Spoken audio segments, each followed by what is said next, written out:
வணக்கம். சிற்றினம் சேராமை அதிகாரத்தின் 2வது குறளை இன்று நாம் பார்க்கலாம். பெருமக்கள் யாவரும் ஒருபோதும் தீய குணங்கள் இருப்பவர்களோடு சேர மாட்டார்கள்.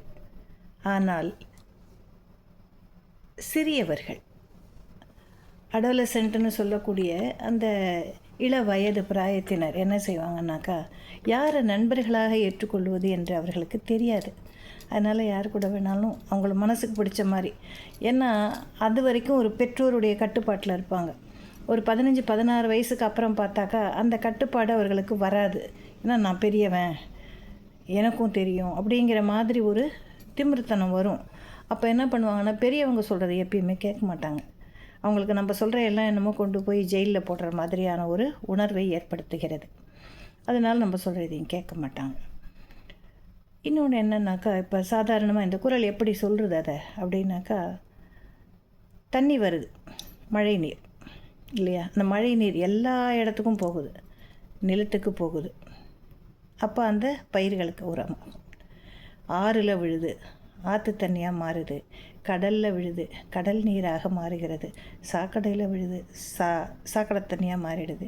சேற்றில் விழுகிறது, சேற்று நீராகிறது. ஸோ அது எங்கெங்கெல்லாம் தண்ணி அந்த நீரானது விழுகிறதோ அந்த இயல்பினை அது ஏற்றுக்கொள்ளுகிறது. அப்போ இந்த மக்கள், இந்த வயது பிராயத்தினர் எப்படி இருப்பாங்கன்னா, அந்த தண்ணி மாதிரி என்ன செய்வாங்க, யாரோட சேர்றதுன்னு தெரியாமல் போய் சேர்ந்துக்குவாங்க. அப்போது எந்த நண்பரோடு அவர்கள் உறவாடுகிறார்களோ அவர்களுடைய குணம் இவர்களுக்கு தொற்றிக்கொள்ளும். ஏன்னா அங்கே ஒரு ரெஸ்ட்ரிக்ஷன் இருக்குது, எந்த ஒரு கட்டுப்பாடும் இருக்காது. கட்டுப்பாடு அற்ற வாழ்க்கையை தான் வாழ வேண்டும் என்று விரும்புகிறார்கள். அப்படி நினைக்கும்போது எந்த நண்பனை அவர்கள் ஏற்றுக்கொள்ளுகிறார்களோ அவன் ஒழுக்கசீலனாக இருந்தால் அந்த ஒழுக்க பண்புகளும், தருதலையாக இருந்தால் தருதலை பண்புகளும், கொலைக்காரனாக இருந்தால் கொலைக்கார பண்புகளும், போதைக்கு அடிமையாகி இருந்தால் போதை பண்புகளும் எல்லாமே வந்து சேர்ந்துடும்.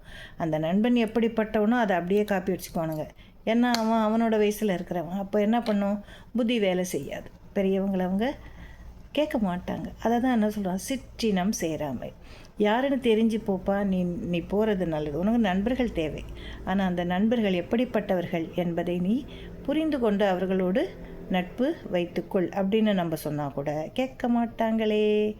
ஆக இந்த குறளில் என்ன சொல்கிறார் பார்ப்போம்.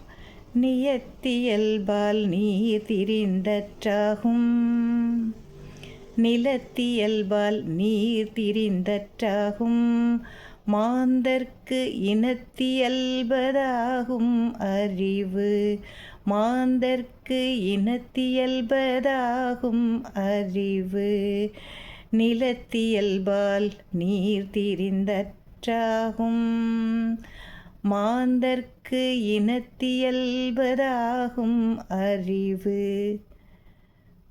நீங்கள் சேரக்கூடிய இனத்தை பொறுத்துதான் உங்களுடைய வாழ்வின் முன்னேற்றங்கள், தன்மை இவை எல்லாமே அமையும். நீரை போன்றவர்கள் நீங்கள். எந்த இடத்தில் சேர வேண்டும் என்பதை நிதானித்து தீர்மானித்து நல்லவர்களோடு சேர வேண்டும் என்ற அந்த ஒரே நோக்கத்தோடு இருந்தால் வாழ்க்கை உங்களுக்கு சிறக்கும். சிற்றினத்தவர்களோடு சேர்ந்தால் உங்களுடைய புத்தியும் மாறுபட்டு போகும், தாறுமாறாக அலையும். வாழ்வில் எந்த ஒரு உன்னதத்தையும் நீங்கள் அடையவே முடியாது. இந்த காலகட்டத்தில் நாங்கள் பார்க்கக்கூடியது அப்படி தான் இருக்குது.